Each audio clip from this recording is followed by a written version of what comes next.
반갑습니다. 방금 목사님이 소개한 대로 캄보디아에서 NK 선교사 자녀들 사역을 하고 있는 김은태 선교사입니다.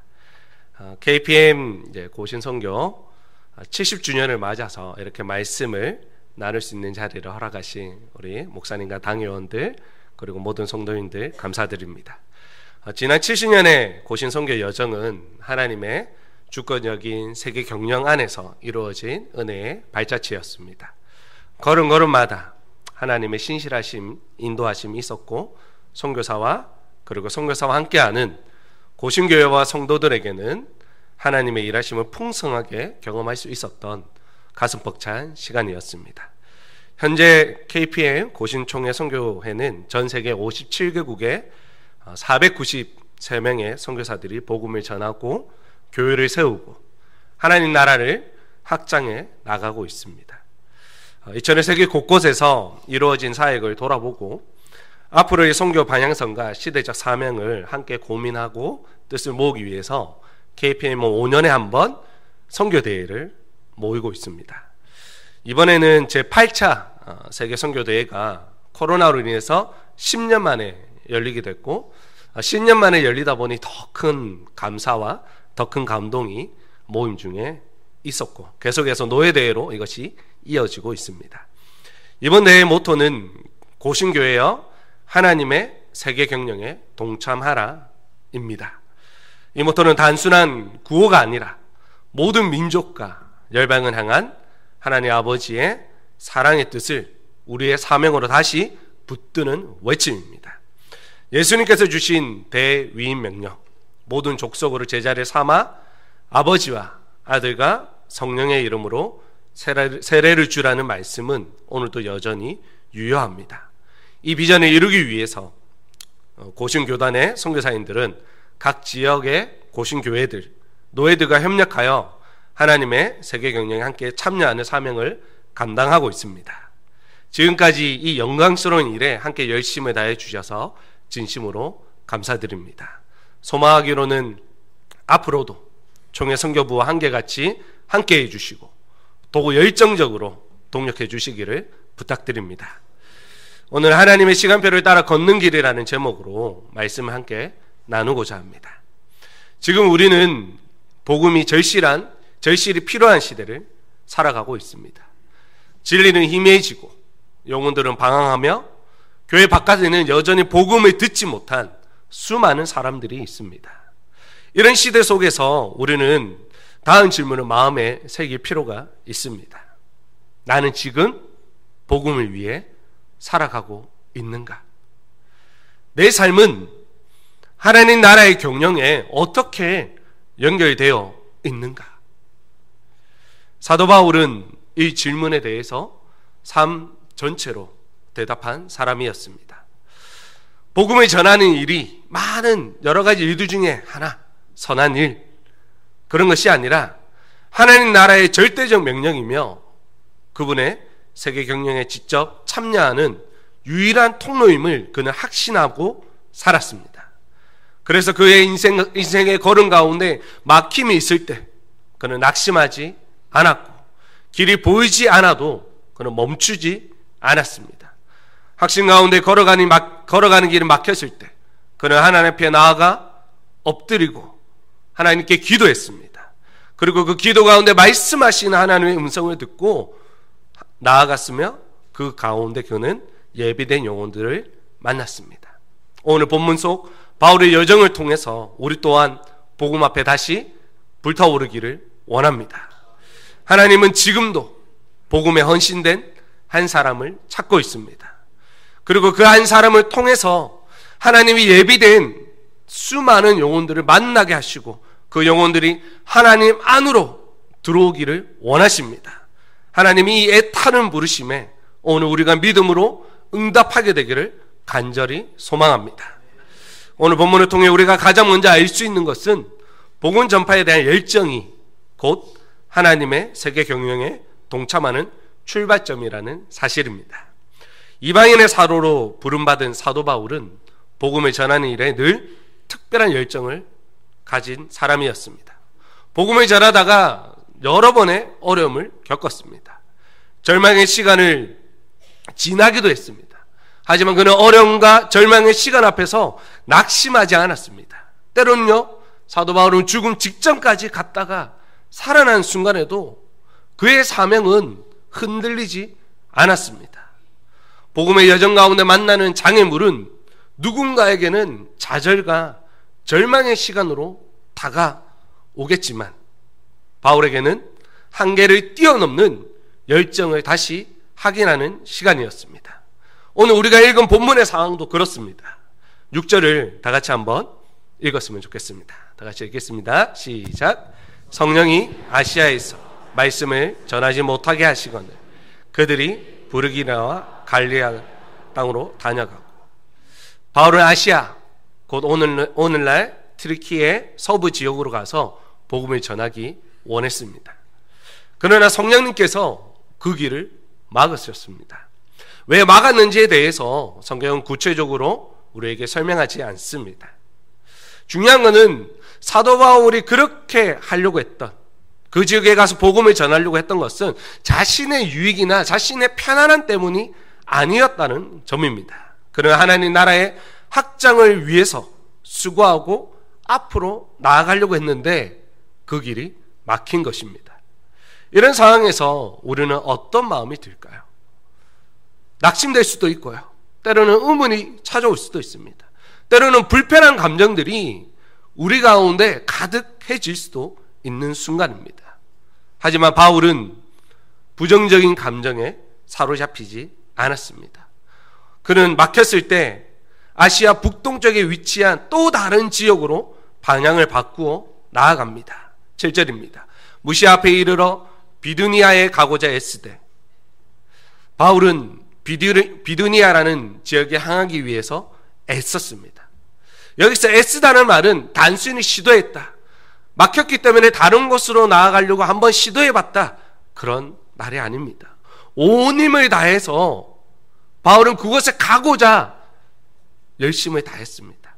바울은 육체적으로, 영적으로, 정신적으로 자신이 가진 모든 에너지를 동원해서 그곳에 가고자 했습니다. 그런데 어떻게 됩니까?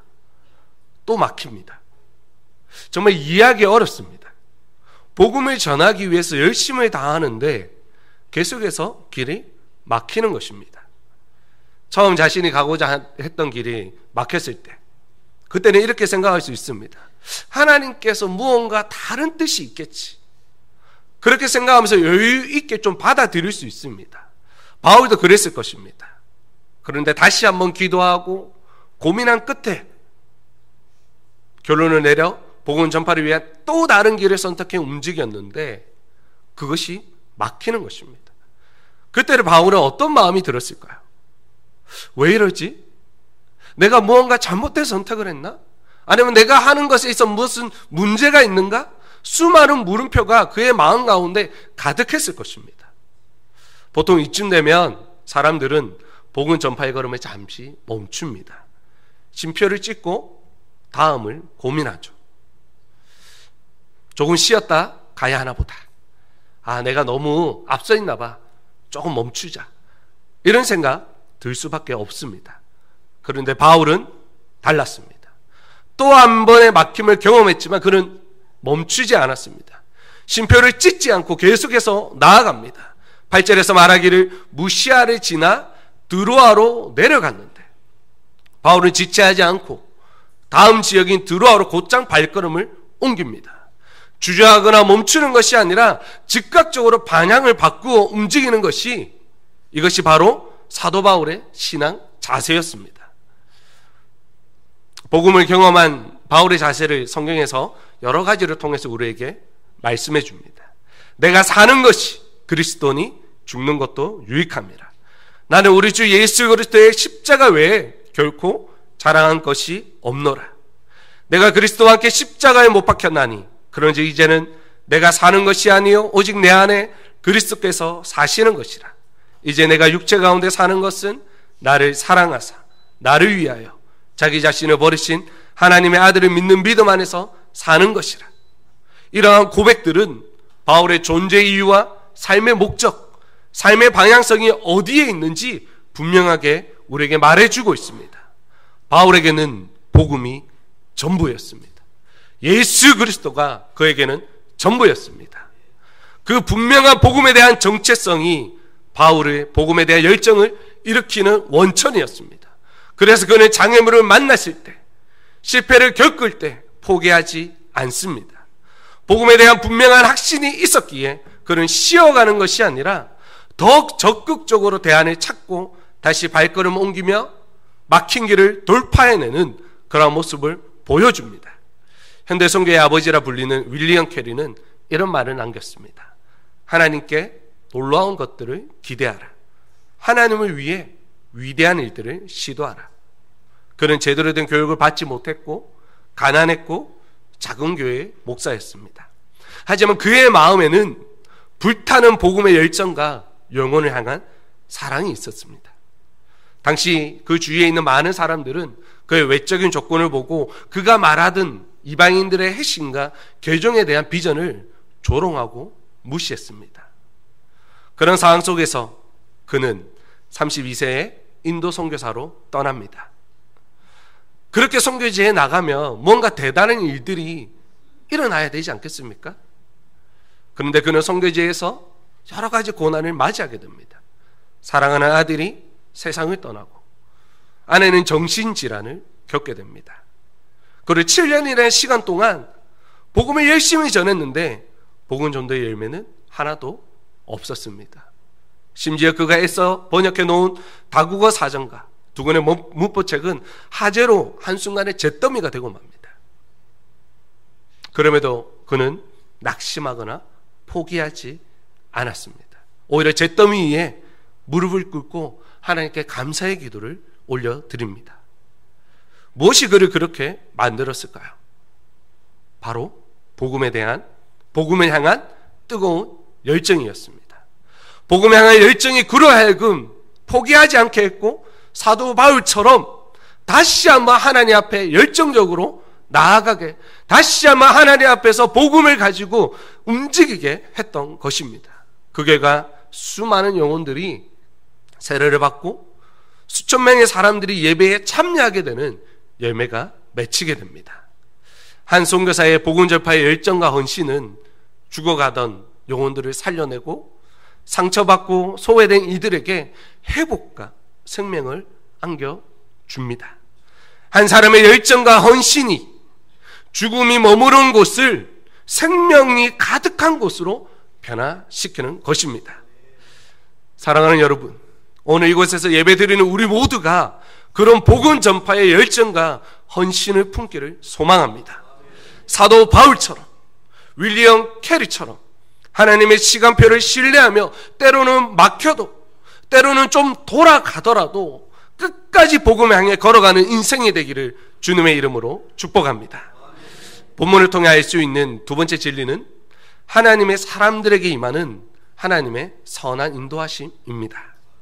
열정적으로 복음을 전하는 바울에게 하나님은 멈춰라고 말씀하셨습니다. 그 상황 속에서 바울은 낙심하거나 불평하지 않고 하나님 앞에 나아가 기도합니다. 기도하는 가운데 바울은 환상을 통해서 하나님의 뜻을 발견하게 되죠. 하나님께서는 바울의 복음에 대한 열심을 아셨습니다. 그래서 하나님은 바울이 생각했던 계획보다 더 크고 선한 본인의 뜻과 비전을 보여주십니다. 환상 가운데 어떤 음성을 듣습니까? 마게도냐로 건너와서 우리를 도우라. 하나님은 바울의 걸음을 마게도냐라는 지역으로 인도하십니다.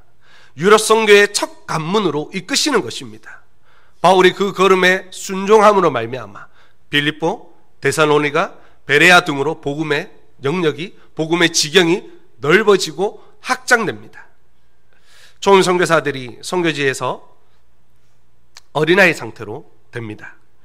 언어와 문화 등 모든 것이 새롭게 달라지기 때문에 아는 것보다 모르는 것이 훨씬 많기 때문에 어린아이 상태로 그곳에서 살아갈 수밖에 없습니다. 저희 교단에서는 교단 선교사를 파송하게 되면 2년의 시간 동안 언어와 문화에 적응할 수 있는 시간을 줍니다. 열심히 언어도 배우고 열심히 정탐도 하면서 다양한 것들을 경험합니다. 하지만 2년이라는 시간이 지나지만 그래도 여전히 초임 선교사는 어린아이 수준에 머물러 있습니다. 근데 2년의 시간이 지나면 이제 사역을 시작해야 됩니다. 그런 상태에서 사역을 시작할 때 가장 먼저 드는 마음은 갑갑함입니다. 막막합니다. 어디서부터 어떻게 시작해야 될지 너무 막막합니다. 누구를 만나야 하지? 또 만났는데 뭔가 내가 전하던 의도와 상관없는 다른 오해를 하면 어떡하지? 별의 생각이 다 찾아옵니다. 이때 할 수 있는 것은 기도밖에 없습니다. 내 힘으로 할 수 있는 것이 아무것도 없기 때문에 간절한 기도가 저절로 나옵니다. 심령 깊은 곳에서 외쳐지는 깊은 기도가 매일매일 하나님 앞에서 외쳐지는 것이죠. 하나님, 어떻게 해야 합니까? 하나님, 어디로 나아가야 합니까? 저도 그랬습니다. 저희는 선교사 자녀를 건강한 하나님의 사람으로 세우는 NK 선교를 하고 있습니다. 현지인들을 대상으로 하는 보편적인 사역이 아니라 특수한 선교 사역입니다. 특수한 사역이기 때문에 선교지에서 먼저 이 길을 걸어간 사람들을 찾기가 어려웠습니다. 그래도 아는 것이 없기 때문에 이 길을 먼저 걸어간, 이 비슷한 길을 걸어갔던 분이 있을까 열심히 찾았습니다. 근데 없더라고요. 만약에 제가 현지 사역을 하는 사람이었다면 약간 언어를 그래도 할 줄 알기 때문에 현지 마을에 들어가서 무작정 들어가서 사람들과 좀 부딪혀 보기도 하고 그 속에서 뭔가를 해보겠는데 그것이 아니었기 때문에 정말 갑갑하고 답답했습니다. 앞이 너무나 보이지 않아서 정말 치열하게 하나님 앞에서 엎드렸습니다. 주님, 어떻게 해야 합니까?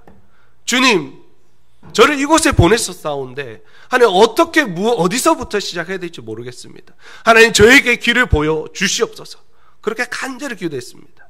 그렇게 간절히 기도하고 하나님 앞에 엎드렸을 때 하나님의 신비가 저희의 것이 되었습니다.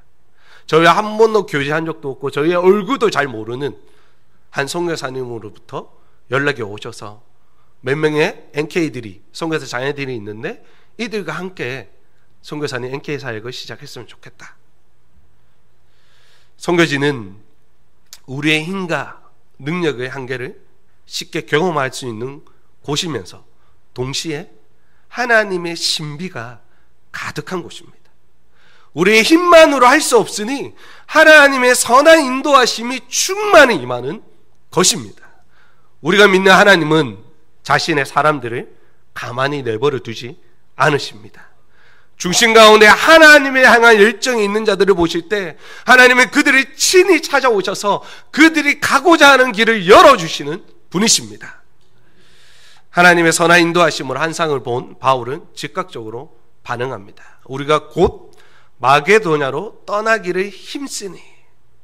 바울은 마게도냐를 즉시로 움직입니다. 그런데 여기서 뭐라고 처음에 이야기하면 우리가라고 말씀하고 있습니다. 바울의 선교 여정은 혼자만의 사역이 아니었습니다. 그와 함께한 사람들이 있었습니다.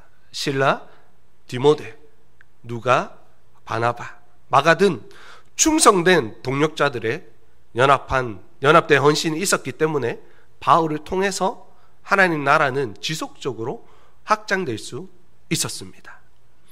동력자들과 연합하고 있을 때 거기에는 산술적으로 계산할 수 없는 힘이 발생합니다.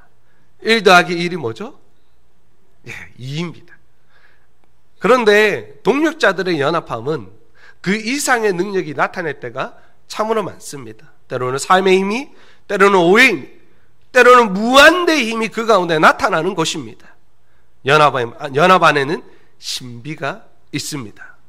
포기할 수밖에 없는 상황에서도 포기하지 않게 하고 막다른 길에 도달했는데 연합함으로 말미암아 그것이 돌파가 되어지는 역사가 나타납니다. KPM 선교가 지금까지 하나님의 역사를 이뤄낼 수 있었던 이유는 수많은 이들의 함께함과 연합의 열심이 있었기 때문입니다. 앞으로 이루어질 KPM 선교는 지금보다 더 깊고 더 넓은 아름다운 연합의 모습으로 세워지기를 기대합니다. 지역교회와 노회, 선교본부와 현지교회가 서로 연결되고 협력하는 연합의 선교가 우리 안에 가득하기를 소망합니다. 이렇게 연합의 선교가 이루어질 때 복음은 더욱 활발하게 증거될 것이고 선교 현장마다 생명구원의 풍성한 열매가 맺히게 될 줄 믿습니다. 본문을 통해 알 수 있는 세 번째 진리는 하나님의 인도하신 가운데는 언제나 예비된 영혼들이 있다는 사실입니다. 사도행전 16장 10절을 다 같이 한번 읽었으면 좋겠습니다. 네, 다 같이 읽겠습니다. 시작. 바울이 그 환상을 보았을 때 우리가 곧 마게도냐로 떠나기를 힘쓰니 이는 하나님이 저 사람들에게 복음을 전하라고 우리를 부르신 줄로 인정함이로라. 바울과 동역자들이 마게도냐 환상을 통해서 이것은 분명한 하나님의 부르심이다라는 것을 깨닫습니다. 그래서 그들은 자신들의 계획을 내려놓고 복음에 순종해서 즉시 움직입니다. 순종의 걸음은 빌립보라는 지역으로 인도가 되고 거기서 바울은 안식일에 하나님 앞에 또 무릎을 꿇습니다. 강가에 나아가 기도합니다. 그렇게 기도하면서 누구를 만나게 되냐면 루디아라는 여인을 만나게 됩니다. 그 여인을 만나게 되고 그녀와 함께 하나님의 복음을 전하는 역사가 성경에 기록되어 있습니다. 하나님의 복음을 위해 수고하는 자에게 가장 큰 기쁨은 대단한 성과를 올리는 것이나 많은 이들에게 칭찬받는 결과물을 얻는 것이 아닙니다. 복음을 제대로 전해본 자들에게 있어 가장 큰 기쁨은 복음으로 인해서 자신이 전했던 복음으로 인해서 하나님 밖에 있는 자들이 하나님의 자녀로 변화되는 것을 보는 것입니다. 선교지에서 다양한 선교사들을 만나게 됩니다. 만난 가운데 어떻게 선교를 나오게 됐는지 대한 이야기를 나눌 기회가 많은데요. 다양한 이야기들이 스토리들이 그 안에 있습니다. 단기 선교를 통해서 그 땅을 품게 되기도 하고 존경하는 선배 선교사들의 모습을 보면서 나도 저렇게 선교지에서 선교사의 삶을 살아야 되겠다는 꿈을 가지게 되기도 하고 단기로 왔다가 현장에 있는 현지인들을 만나면서 이들과 더 함께 시간을 보내고 싶다. 그들과 소통하는 더 기쁨을 더 많이 누리고 싶다. 그런 것들을 느끼게 되고 때로는 어떤 이들은 여행으로 왔다가 그 땅에 대한 특별한 마음이 생겨서 선교사로 헌신하게 되는 모습들을 있는 것들을 보게 됩니다. 선교지에 온 이유는 다양한데 모든 이들이 함께 꿈꾸고 기대하는 바가 있습니다. 하나님 알지 못하는 자들이 하나님 안으로 온전히 정착이 되는 것입니다. 캄보디아인들이 이전의 삶을 던져버리고 예수 그리스도 안에서 새 생명을 얻을 수만 있다면 어떤 헌신도 어떤 희생도 할 준비가 되어 있고 실제로 그러한 삶을 선교사들이 살아가고 있습니다. 그런데 캄보디아인들이 온전히 복음 안에 들어오는 것은 쉽지 않은 일입니다. 왜냐하면 이들이 가지고 있는 사회적, 문화적 배경 때문입니다. 현지인들은 다양한 경로를 통해서 교회에 옵니다. 찬양도 드리고 기도도 하고 예배도 열심히 참여합니다. 캄보디아인들이 기도하는 모습을 보면 도전을 받을 때가 참 많이 있습니다. 한국 분들 정말 열심히 기도하지 않습니까? 뜨겁지 않습니까? 근데 캄보디아인 분들도 못지 않습니다. 정말 뜨겁습니다. 그런데 그렇게 뜨거운 캄보디아 분들이 어느 날 와가지고 선교사나 현지 사역자에게 이렇게 이야기합니다. 어제 절에 가서 헌금하고 왔어요. 또 어떤 분은 이렇게 와서 이야기합니다. 다음 주에 절에 일이 있어서 교회에 못 와요. 그걸 말을 할 때 좀 부끄러워해야 되잖아요. 좀 불편해야 되잖아요. 근데 그런 게 없어요. 너무 자연스럽게 그렇게 이야기합니다. 저희들 입장에서는 쉽게 받아들이기 어려운 이야기입니다. 하지만 그들의 입장에서는 자신들이 그런 행동을 했다는 것에 대해서 그들은 전혀 이상하거나 부끄럽게 여기지 않습니다. 왜냐하면 그들이 가지고 있는 문화가 그렇기 때문입니다. 캄보디아 사람들은 여러 신들을 믿습니다. 그 신들 중에 하나가 예수님이라 생각합니다. 그리고 그것이 잘못됐거나 틀렸거나 이상하거나 그렇게 느끼거나 생각하지 않습니다. 그들은 지금까지 그런 방식으로 살아왔고 그것이 그들 삶에 깊이 뿌리내린 종교적 전통이기 때문입니다.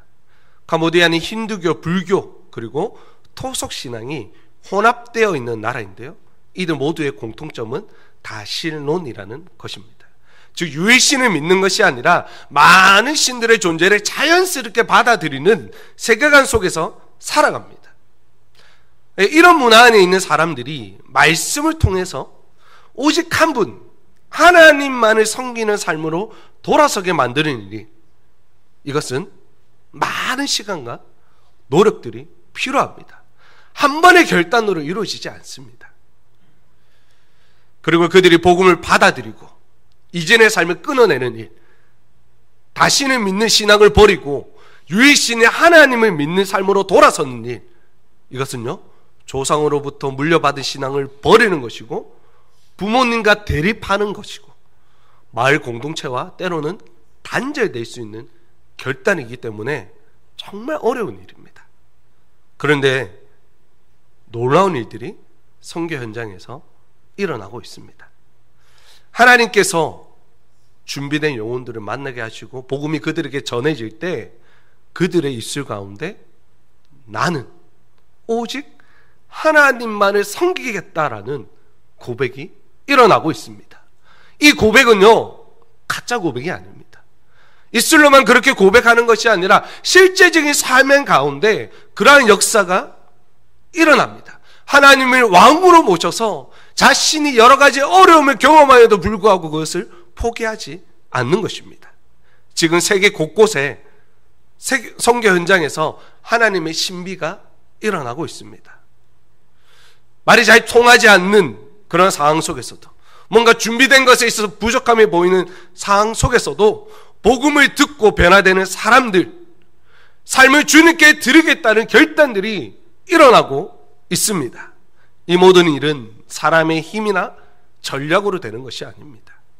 하나님께서 하시는 일이며 성령님께서 친히 역사하는 은혜의 현장인 것입니다. 우리는 그저 복음을 들고 순종하며 나아갔는데 그 복음을 통해서 하나님께서는 생명을 살리시고 삶을 바꾸어 가십니다. 고신선교 70년의 발자취가 그러했습니다. 그리고 앞으로 이루어질 고신선교 가운데 하나님의 신실한 인도하심이 있을 줄 믿습니다. 말씀을 마무리하겠습니다. 건너와서 우리를 도우라. 이 부르심은 과거의 이야기가 아닙니다. 오늘도 복음을 기다리는 수많은 영혼들이 우리를 향해서 외치고 있습니다. 우리를 도와주십시오. 우리에게 당신들이 필요합니다. 그 부르심에 우리의 시선이, 우리의 발걸음이 반응하길 소망합니다. 우리가 그렇게 반응할 때 하나님께서 예비하신 영혼들이 우리를 만나게 될 것이고 그 가운데 놀라운 하나님의 역사가 일어나게 될 줄 믿습니다. 마지막으로 이 자리에 있는 여러분의 교회가 하나님의 세계 경영에 동참하는 통로가 되기를 소망합니다. 여러분의 기도와 헌신, 연합이 복음의 지경을 넓히는 거룩한 불씨가 되기를 소망합니다. 그래서 이 명국교회와 명국교회에 있는 모든 성도님들의 가정 가운데 하나님의 선교 경영에 동참하는 역사가 나타나기를 축복합니다. 우리 다 같이 찬양하겠습니다. 주님 다시 오실 때까지.